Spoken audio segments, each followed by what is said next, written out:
suscríbete a Venganza Perfecta. Ahora, comencemos con esta historia. Capítulo 1. Tensión superficial. Tristán Valdés había visto la muerte más veces que la mayoría de los hombres de su edad.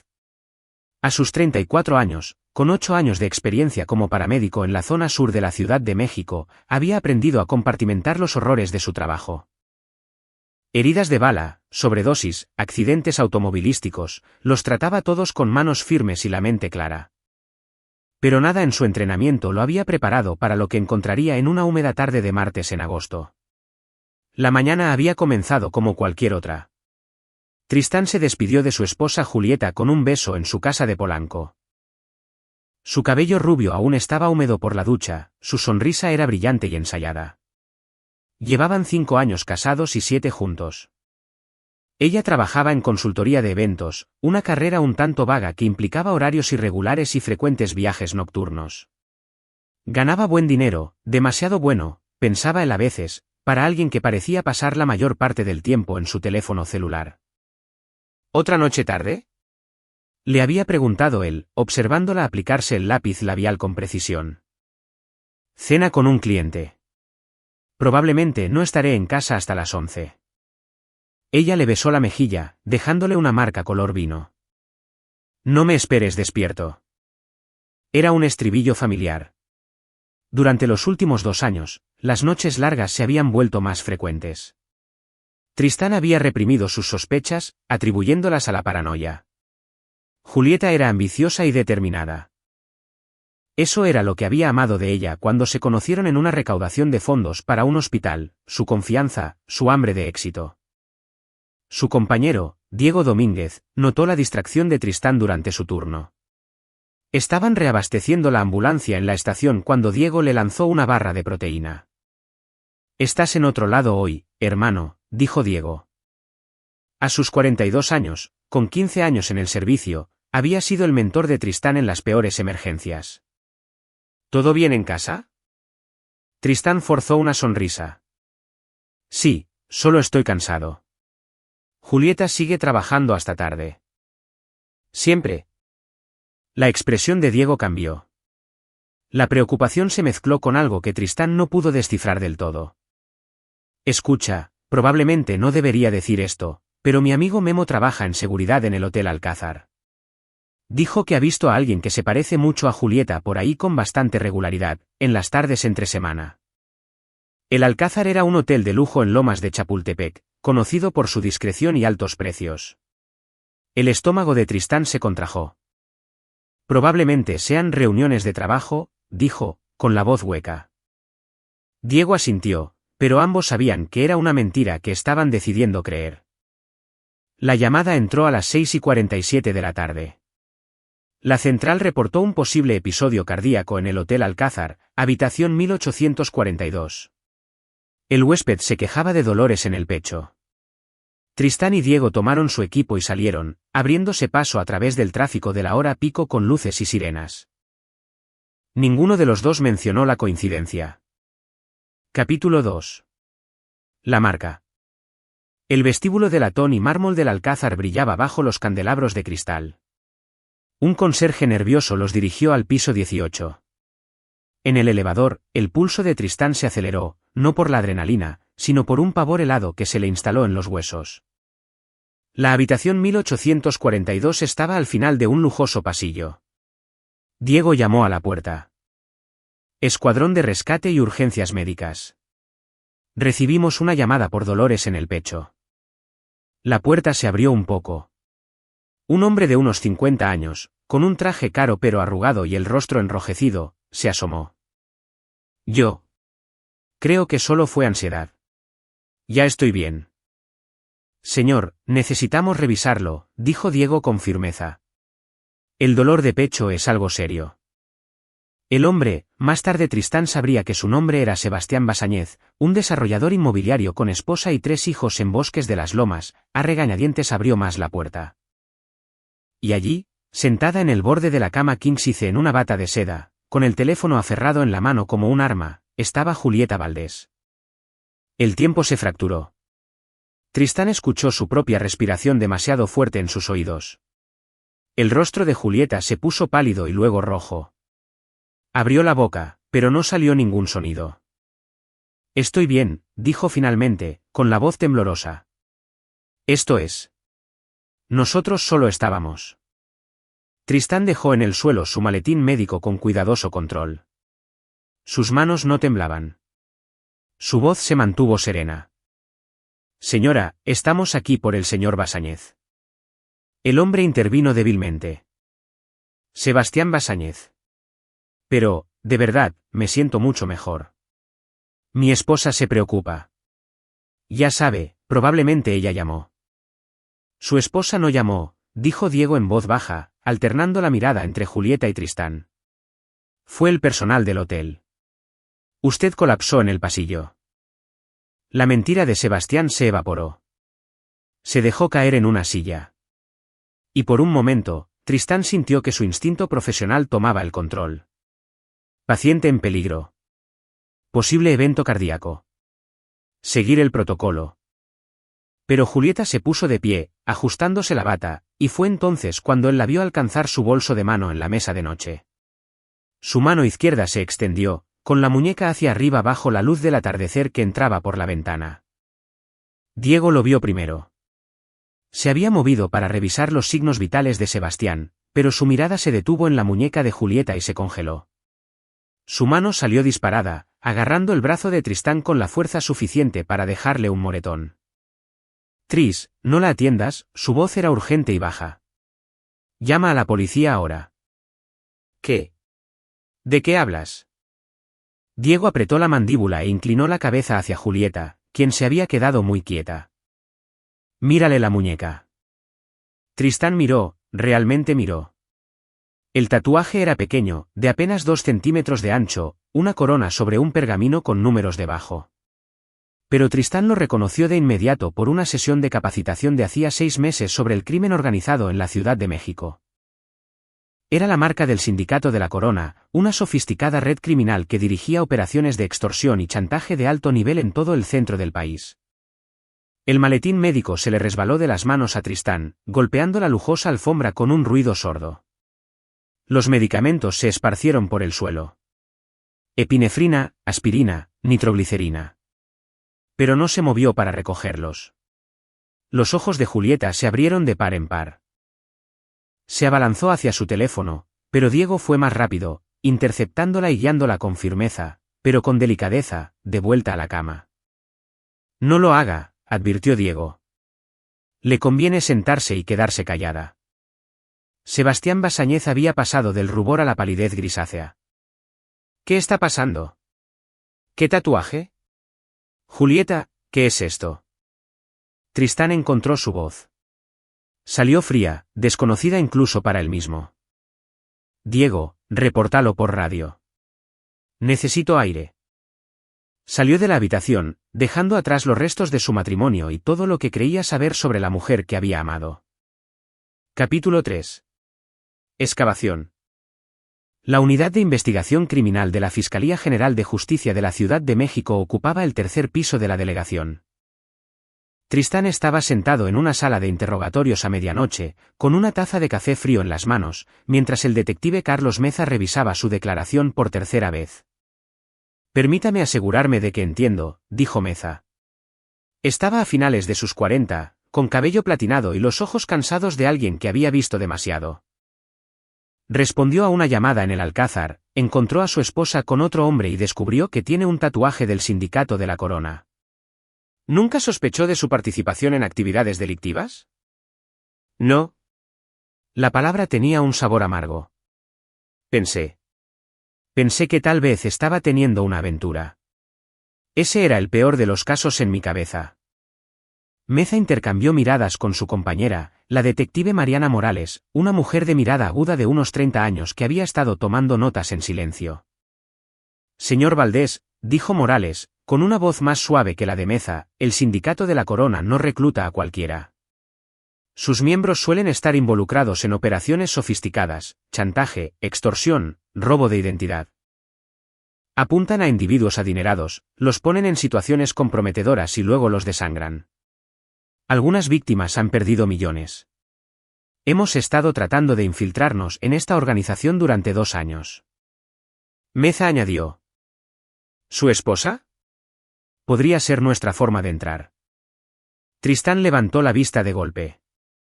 ¿Qué están diciendo?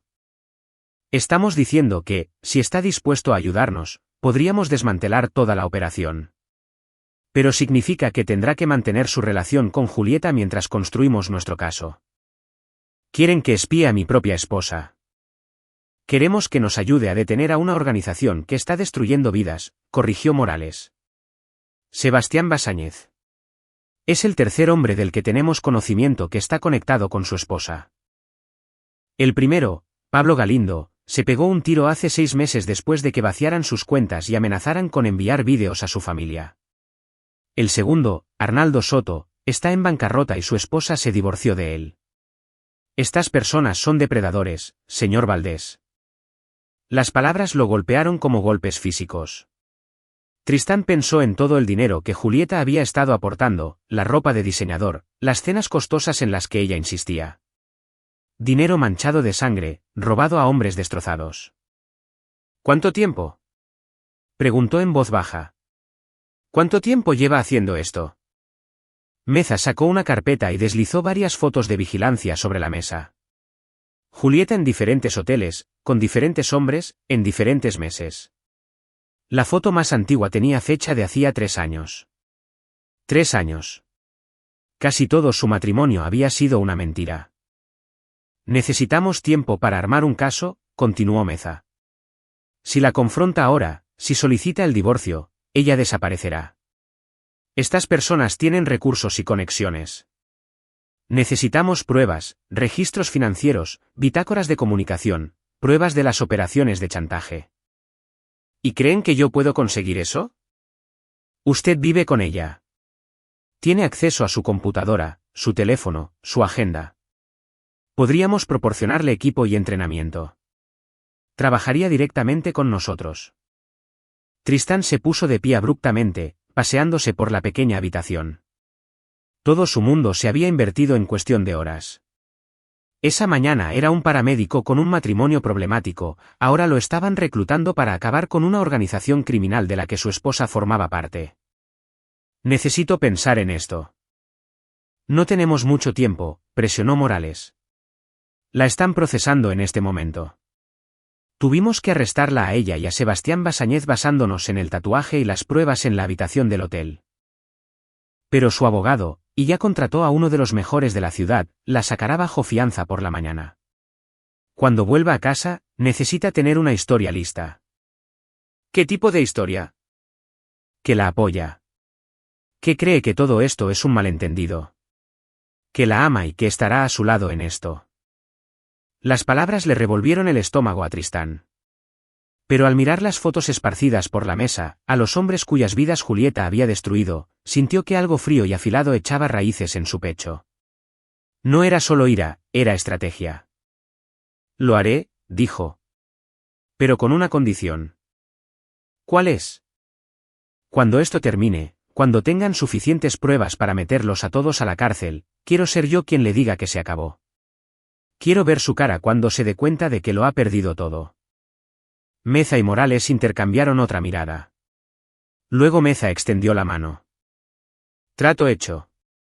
Capítulo 4. Doble vida.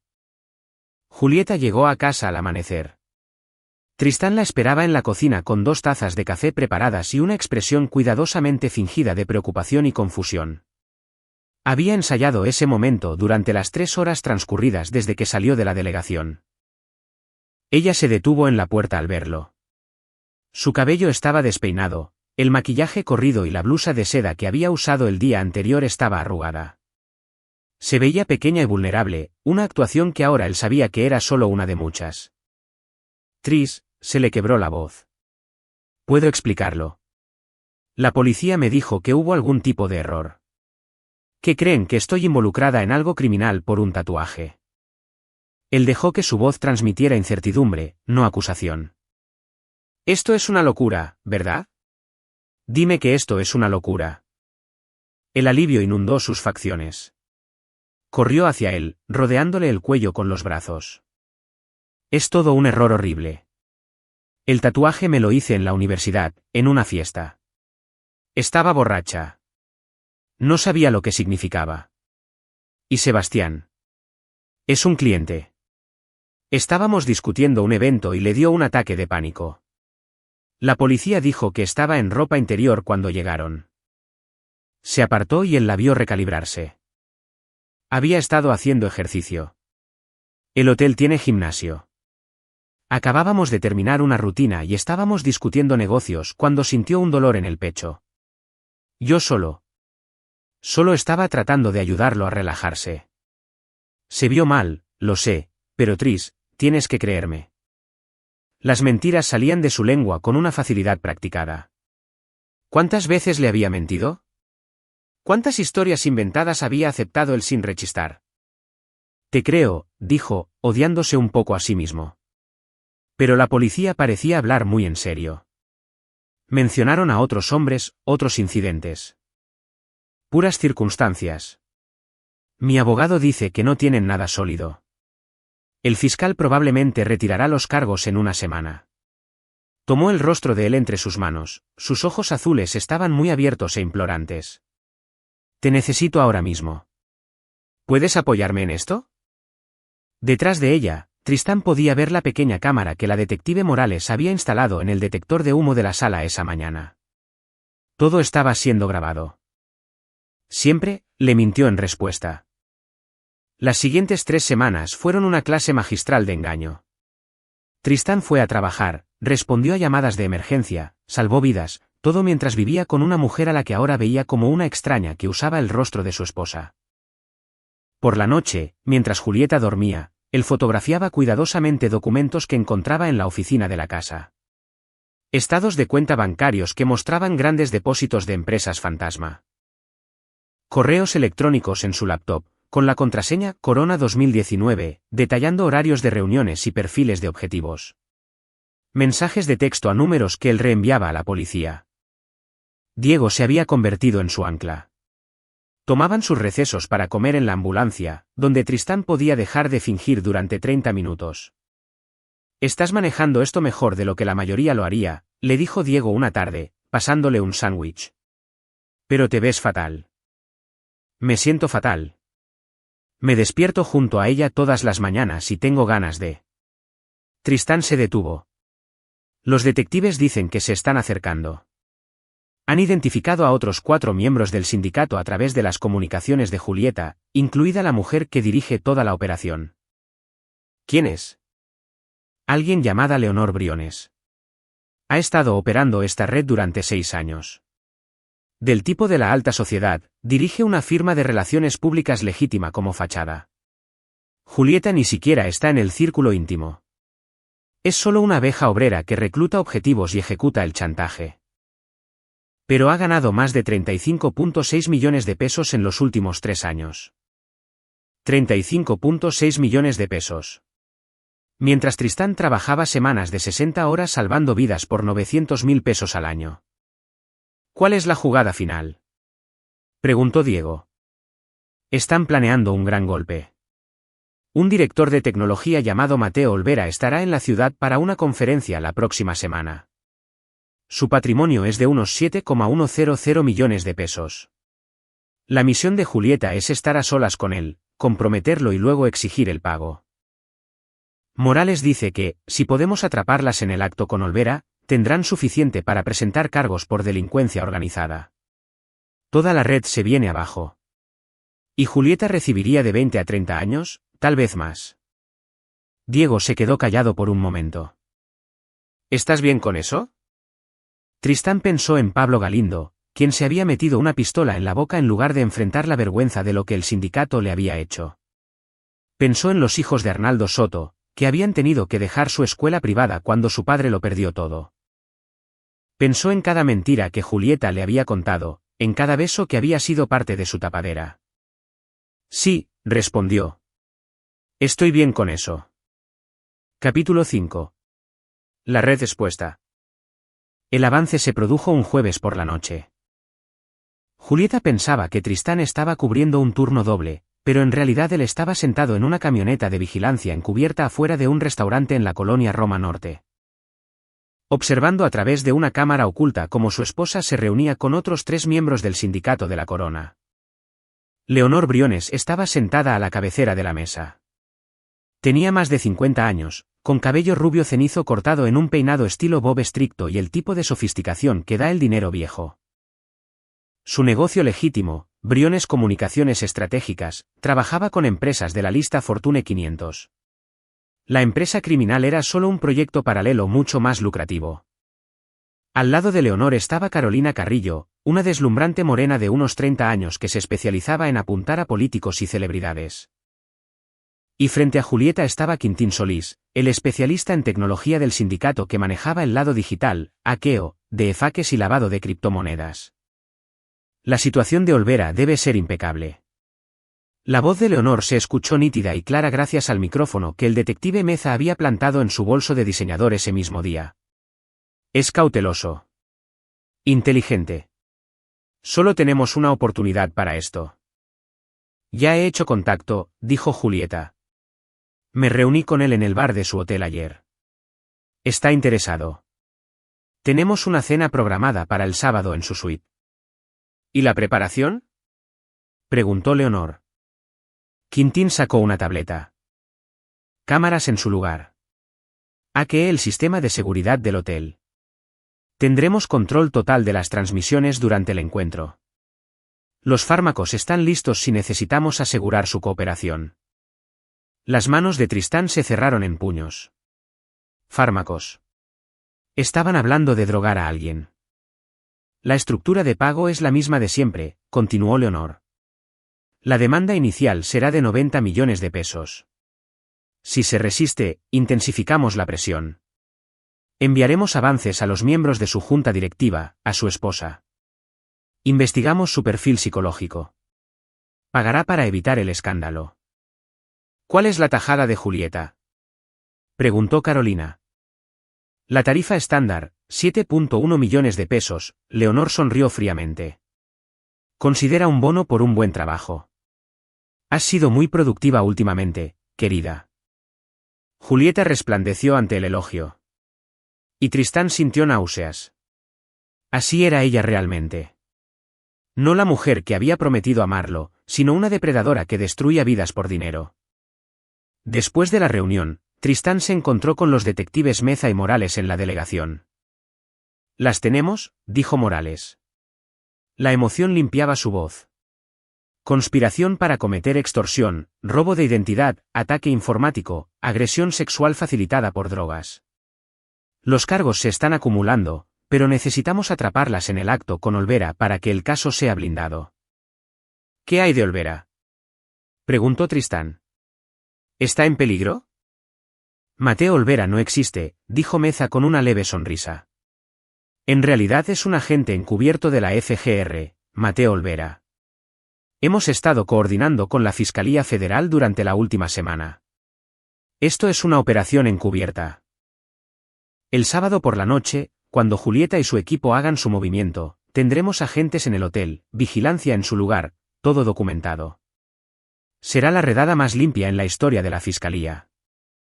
Entonces, ¿qué necesitan de mí? Julieta necesitará una coartada para el sábado. Probablemente le dirá que tiene un evento de trabajo o una cena tarde con un cliente. Su trabajo es actuar como si le creyera, tal vez incluso animarla a ir. Y, Morales dudó, necesitamos que cene con unos amigos esa noche. Asegúrese de estar visible en público con testigos. Cuando esto suceda, usted no puede estar cerca de la escena. Su abogado necesitará establecer que usted no tenía conocimiento de las actividades de su esposa. Voy a solicitar el divorcio en el momento en que la arresten, dijo Tristán con rotundidad. Está en su derecho. Pero, señor Valdés, hay algo más que debería saber. Meza sacó otro expediente. Hemos estado investigando los antecedentes de Julieta. Antes de conocerlo, estuvo comprometida con un hombre llamado Alejandro Cortés. Él murió en un accidente automovilístico hace 7 años. Ella me habló de eso. Dijo que fue una época difícil en su vida. El accidente nunca se investigó a fondo, pero sacamos el expediente del caso. Los frenos de Cortés fallaron en una carretera en la sierra de Chihuahua. Hacía poco había cambiado su testamento para dejarle todo a Julieta. Su familia lo impugnó, afirmando que ella lo manipulaba, pero no pudieron probar nada. Ella se llevó casi 9 millones de pesos entre el seguro de vida y las propiedades. La insinuación quedó flotando en el aire como veneno. ¿Creen que ella lo mató? Dijo Tristán lentamente. Creemos que es capaz de mucho más que de hacer chantaje, respondió Morales. Por eso necesitamos que tenga muchísimo cuidado hasta el sábado. Capítulo 6. La trampa está tendida.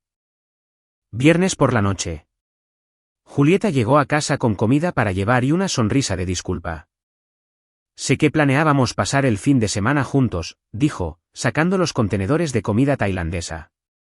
Pero tengo una emergencia de última hora con un cliente mañana por la tarde. Una crisis de un evento importante.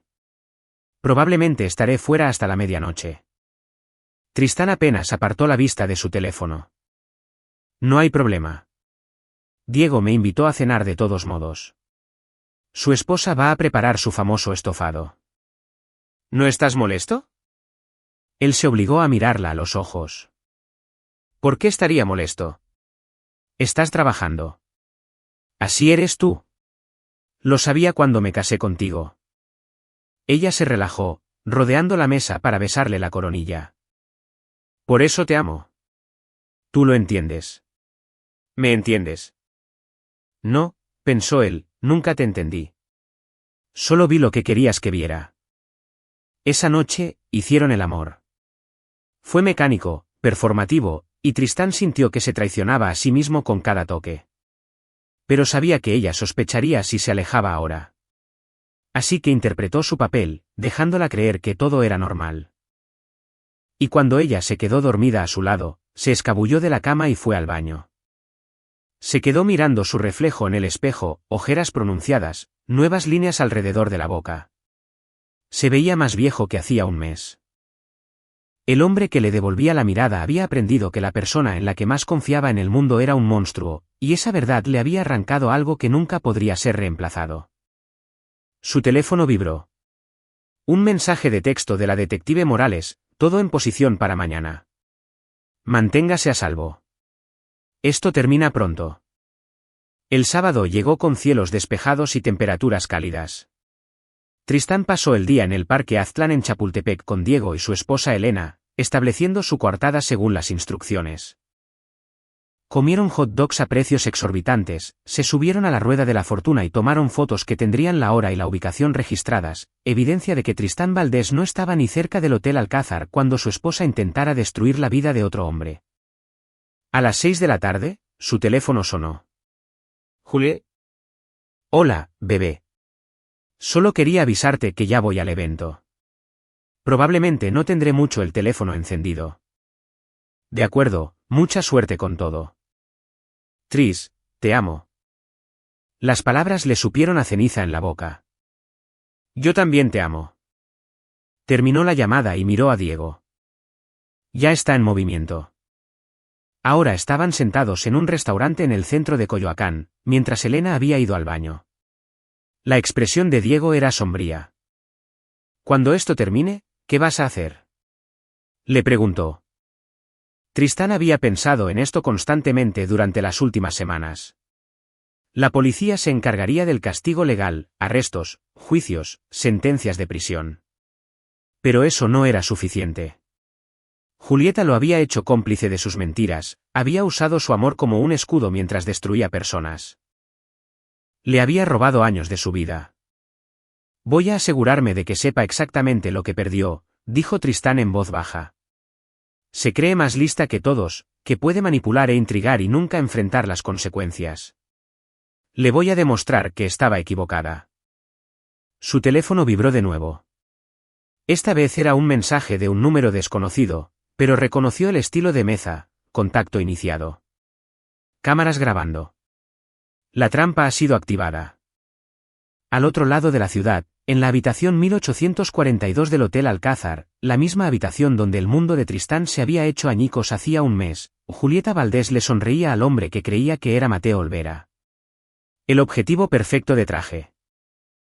No tenía idea de que, en realidad, estaba a punto de conocer a agentes federales de la FGR. Capítulo 7. Colapso. La llamada entró a las 9:47 de la noche. No de la policía, sino de un número que Tristán no reconoció.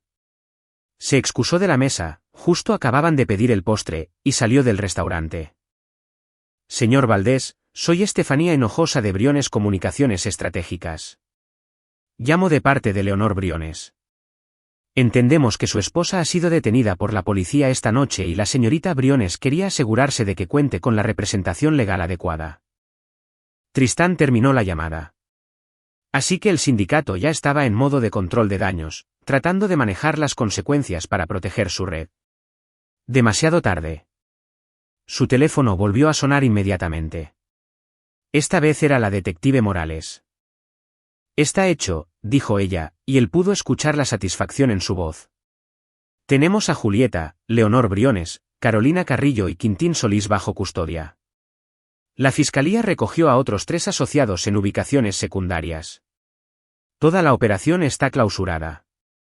¿Qué hizo Julieta cuando se dio cuenta? Intentó huir, llegó hasta las escaleras antes de que los agentes le cortaran el paso.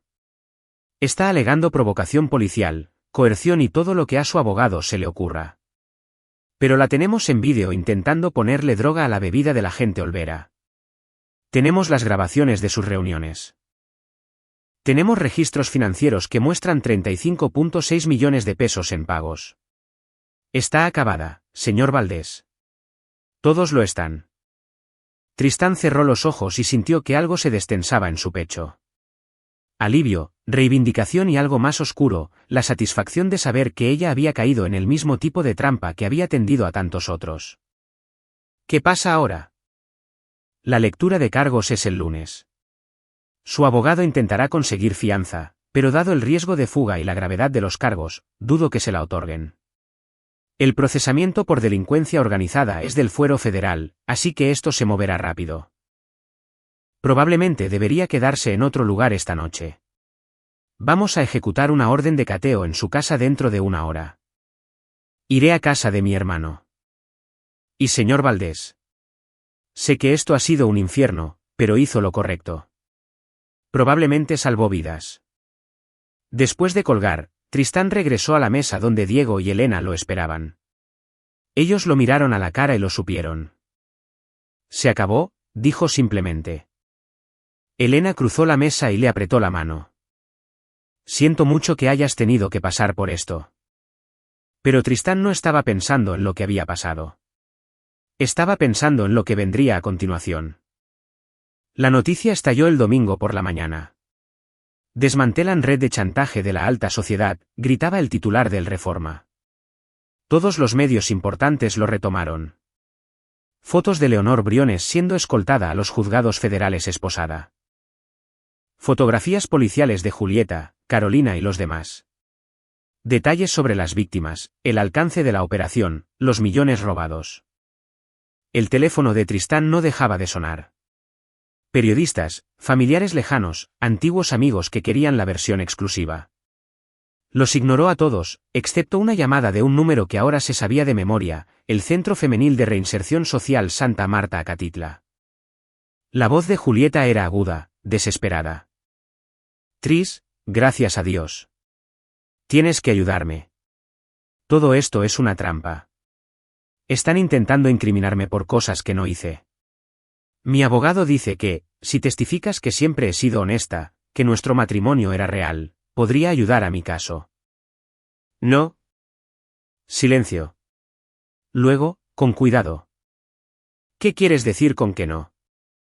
Quiero decir que no voy a cometer perjurio por ti, Julieta. Nuestro matrimonio no era real. Me has estado mintiendo desde el día en que nos conocimos. Lo sé todo. El chantaje, las extorsiones, las vidas que destruiste. Yo ayudé a la policía a armar su caso contra ti. Escuchó cómo se le cortaba la respiración. Cuando ella volvió a hablar, la desesperación había desaparecido, reemplazada por una furia glacial. ¿Hiciste qué? Cada documento que fotografié. Cada conversación que grabé, cada mensaje de texto que le reenvié a la detective Morales. Les di todo lo que necesitaban para hundirte. Hijo de... Me traicionaste. ¿Yo te traicioné? La risa de Tristán fue dura. Destruiste a personas por dinero. Pablo Galindo se suicidó por lo que le hiciste. Ibas a drogar a un hombre y a chantajearlo por millones. Usaste nuestro matrimonio como tapadera mientras cometías delitos. Y dices que yo te traicioné. Pudimos haberlo tenido todo. ¿Sabes cuánto dinero gané? Pudimos haber vivido como... ¿Como criminales? No, gracias. Prefiero ser pobre y honesto que rico y corrupto.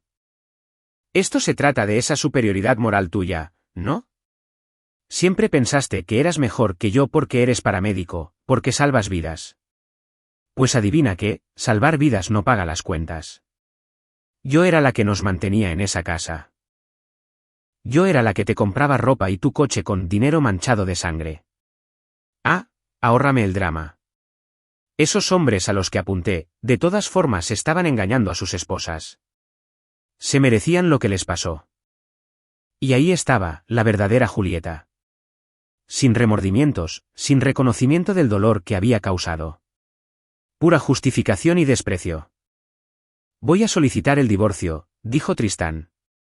Mi abogado le enviará los papeles al tuyo. Estoy pidiendo la casa, ya que la compraste con el producto de una empresa criminal. Estoy pidiendo que se congelen todos los bienes compartidos hasta que se determine que se compró con ingresos legítimos y que con dinero robado. Y estoy pidiendo una orden de restricción. No puedes hacerme esto. Ya lo hice. La lectura de cargos es mañana. Tu abogado dijo que te acusan de 17 cargos, incluyendo conspiración, extorsión, fraude e intento de suministro de drogas. Te enfrentas a 30 años, Julieta. Tal vez más si te vinculan con la muerte de Alejandro Cortés. Su brusca inhalación le indicó que eso había dado en el blanco. Ella no sabía que habían reabierto esa investigación. La muerte de Alejandro fue un accidente, siseó ella. Seguro que sí. Igual que nuestro matrimonio era real. Igual que te ibas a detener después de un último gran golpe. Eres una mentirosa y una criminal, y vas a pasar el resto de tu vida en prisión sabiendo que yo fui quien te puso ahí. Cortó la llamada y bloqueó el número. Capítulo 8. Desenmarañando. La audiencia preliminar fue una masacre. Los fiscales federales llegaron armados con pruebas que pintaban un cuadro de una empresa criminal tan sofisticada y cruel que hasta el juez parecía conmocionado. Vídeo de Julieta intentando alterar la bebida del agente Olvera con drogas. Grabaciones de las reuniones de planificación donde discutían cómo apuntar a hombres vulnerables. Testimonios de víctimas cuyas vidas habían sido destruidas. Tristán se sentó en la galería observando a su esposa, pronto exesposa, sentada en la mesa de la defensa con su uniforme naranja. Su cabello rubio estaba recogido, su rostro estaba pálido sin maquillaje. Se veía pequeña, disminuida, nada que ver con la mujer segura de sí misma que se había despedido de él con un beso apenas 2 semanas antes. Leonor Briones había aceptado un acuerdo de culpabilidad, accediendo a testificar contra las demás a cambio de una reducción de condena. Su testimonio fue devastador.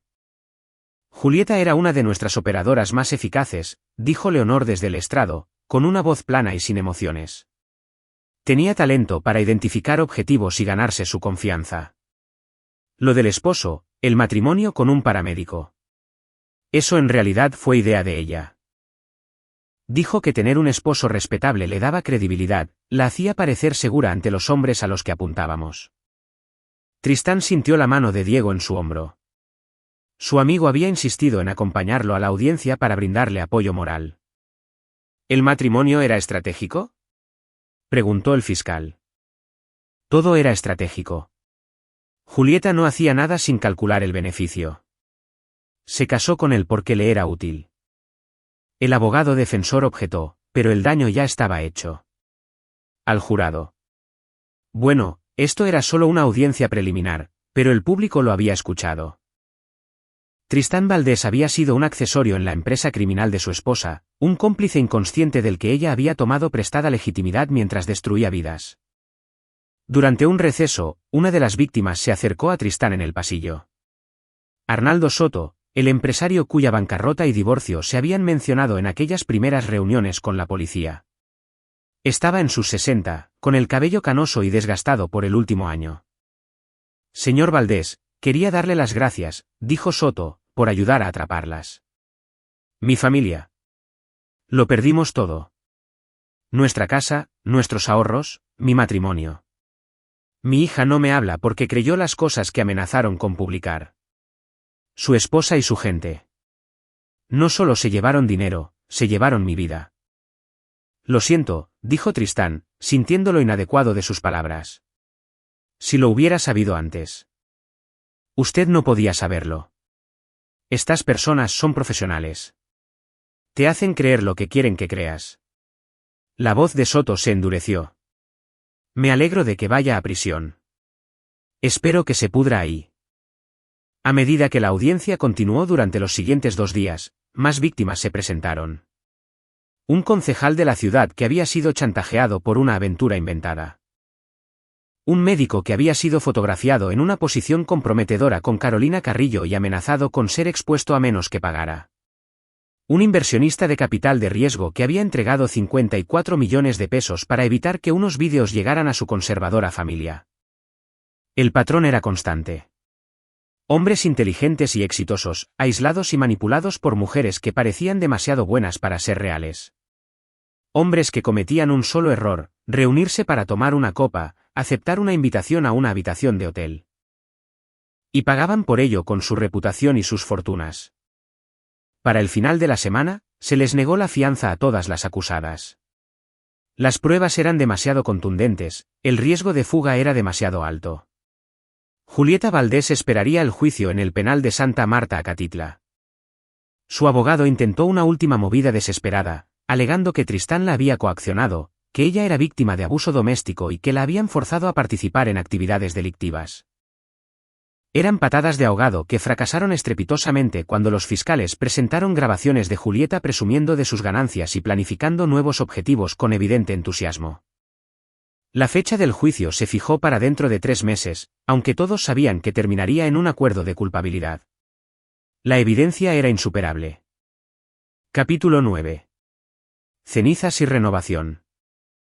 3 meses después, Tristán estaba de pie en la sala de su casa en Polanco. Legalmente era suya ahora, ya que había sido comprada con los ingresos ilícitos de Julieta y el tribunal se la había otorgado en el acuerdo de divorcio. Todas las cosas de ella habían desaparecido. Él había donado su ropa, destruido sus documentos y borrado todo rastro de su existencia de su hogar. El acuerdo de culpabilidad se había formalizado el día anterior. Julieta Valdés cumpliría 25 años en una prisión federal sin posibilidad de libertad condicional por 15 años. Leonor Briones recibió 18 años. Carolina Carrillo recibió 22. Quintín Solís se convirtió en testigo protegido y recibió 12 años. Otras 4 integrantes del sindicato recibieron condenas de entre 8 y 15 años. Todo había terminado. Diego tocó a la puerta abierta, llevando un six-pack de cerveza. Pensé que te vendría bien un poco de compañía. Se sentaron en la terraza trasera mientras el sol de otoño se desvanecía, bebiendo en un cómodo silencio. ¿Cómo estás?, preguntó finalmente Diego. Tristán consideró la pregunta. Hacía 3 meses, su mundo había implosionado. Había aprendido que su matrimonio era una mentira, que había sido un peón en una empresa criminal, que la mujer que amaba nunca había existido, solo era una depredadora calculadora usando el rostro de ella. Pero también había aprendido que era más fuerte de lo que pensaba. Que podía enfrentar el horror y la traición y seguir avanzando. Que podía luchar y ganar. Estoy bien, dijo con honestidad. Mejor que bien, de hecho. Por primera vez en años, siento que puedo respirar. ¿Algún arrepentimiento por haberla hundido? No. Ella eligió su camino. Yo solo me aseguré de que enfrentara las consecuencias. Tristán dio un largo trago. Pero sí me arrepiento de no haberlo visto antes. Todas esas trasnochadas, los regalos caros, las vagas explicaciones sobre el trabajo. Ignoré las señales porque quería creer en nosotros. Eso no es un defecto de carácter, hermano. Eso se llama ser un buen ser humano. Confiaste en tu esposa. Eso es lo que se supone que debes hacer en un matrimonio. En un matrimonio real, no lo que sea que teníamos nosotros. Observaron la puesta de sol sobre el horizonte de la Ciudad de México. El teléfono de Tristán vibró. Un mensaje de la detective Morales: Julieta ha sido trasladada al penal federal. Se acabó de verdad. Gracias de nuevo por todo lo que hiciste. Él no respondió. Ya no quedaba nada por decir. ¿Sabes qué es curioso?, dijo Tristán de pronto. Una vez me llamó santurrón. Dijo que yo me creía mejor que ella porque me dedico a salvar vidas en lugar de hacer dinero de verdad. Y tal vez sí soy un santurrón, pero prefiero serlo a ser como ella. Prefiero batallar para pagar las cuentas que destruir a las personas por lucro. Prefiero estar solo que estar con alguien que vea a otros seres humanos como presas. No estarás solo para siempre, dijo Diego en voz baja. Eres un buen hombre, Tris. Encontrarás a alguien de verdad. Tal vez. Pero por ahora. Tristán se puso de pie, mirando hacia la ciudad que había protegido como paramédico y que, de otra forma, había ayudado a proteger al desmantelar el sindicato de la corona. Por ahora, estoy bien con solo ser yo mismo. Sin mentiras, sin juegos. Solo yo. Eso es más que suficiente. Al día siguiente, Tristán regresó a trabajar. Su primera llamada fue una emergencia cardíaca en la colonia Roma Norte, una mujer mayor experimentando dolores en el pecho. Él y su nuevo compañero, Diego, había sido ascendido a supervisor, llegaron en cuestión de minutos, la estabilizaron y la transportaron al Hospital Médica Sur. En la sala de espera de urgencias, la nieta de la mujer le dio las gracias con lágrimas en los ojos. Le salvó la vida. Palabras simples, palabras honestas. El tipo de verdad que Julieta nunca había conocido. Mientras Tristán caminaba de regreso a su ambulancia, se sintió más ligero de lo que se había sentido en meses. El peso de la traición y las mentiras por fin se estaba disipando. Había sido puesto a prueba en formas que nunca imaginó, había enfrentado la oscuridad en su propia casa y había salido intacto del otro lado. Julieta había pensado que era más inteligente que nadie, que sus planes eran infalibles, que nunca enfrentaría las consecuencias. Había subestimado al mismo hombre que usó como escudo, el santurrón paramédico que salvaba vidas y que, aparentemente, tenía más agallas de las que ella jamás sospechó. Al final, ella lo había perdido todo. Su libertad, su dinero, su reputación y la tapadera de un matrimonio respetable que había hecho posible sus crímenes. Pasaría los próximos 15 a 25 años en una celda, sabiendo que su esposo, el hombre al que había considerado inferior a ella, había orquestado su caída. Tristán Valdés subió a su ambulancia y tomó la radio, disponibles para la siguiente llamada. Su venganza estaba completa. No a través de la violencia o planes elaborados, sino a través de algo más simple y mucho más devastador, la verdad. Había expuesto quién era ella realmente, dejado que el sistema de justicia hiciera su trabajo y se había alejado con las manos limpias mientras ella se pudría en una prisión federal. A veces, la mejor venganza es simplemente asegurarse de que los malos finalmente enfrenten las consecuencias.